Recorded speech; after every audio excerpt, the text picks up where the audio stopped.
വ്ളാത്താങ്കരയെ നടുക്കി ഞായറാഴ്ചയിലെ കൊലപാതകം. വീടിന് തൊട്ടടുത്ത വ്ളാത്താങ്കര സ്വർഗാരോപിത പള്ളിയിലെ രണ്ടാം കുർബാനയ്ക്കിടയിലാണ് നാടിനെ നടുക്കിയ കൊലപാതകം അരങ്ങേറിയത്. പള്ളിയിൽ പ്രാർത്ഥനകൾ നടക്കുന്നതിനാൽ തന്നെ അയൽവാസികളൊന്നും നിലവിളി കേട്ടിരുന്നില്ല. കൃത്യത്തിനു ശേഷം തൊട്ടടുത്ത് താമസിക്കുന്ന സഹോദരന്റെ വീട്ടിലെത്തിയാണ് ഭാര്യയെ കൊല ചെയ്ത വിവരം വിഷ്ണു അറിയിച്ചത്. സമൂഹമാധ്യമങ്ങളിൽ സജീവമായിരുന്ന അൽമയുടെ അവസാന ഫേസ്ബുക്ക് പോസ്റ്റ് ഏപ്രിൽ 13-നാണ്. ഫേസ്ബുക്കിൽ നിന്ന് ടാലന്റ് ബാഡ്ജ് നേടിയെന്നായിരുന്നു അവസാനത്തെ പോസ്റ്റ്. ഫേസ്ബുക്കിൽ 10,000-ലധികം ഫോളോവേഴ്സുള്ള അൽമയുടെ പോസ്റ്റുകളിൽ കൂടുതലും പൂച്ചകളെക്കുറിച്ചുള്ളവയാണ്. പൂച്ചകളുടെ വലിയൊരു ശേഖരവും അൽമയ്ക്കുണ്ടായിരുന്നു. വീട്ടിൽ ധാരാളം നായ്ക്കളെയും വളർത്തുന്നുണ്ടായിരുന്നു. യാത്രകളുടെ പോസ്റ്റുകളും സോഷ്യൽ മീഡിയയിൽ ഇടം പിടിച്ചിട്ടുണ്ട്.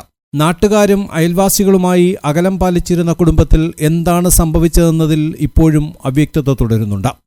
സീരിയൽ താരം മല്ലിക അൽമയുടെ മാതാവാണ്. കുടുംബ പ്രശ്നങ്ങളാണ് കൊലപാതകത്തിലേക്ക് നയിച്ചതെന്നാണ് വിഷ്ണു പോലീസിന് നൽകിയിരിക്കുന്ന മൊഴി.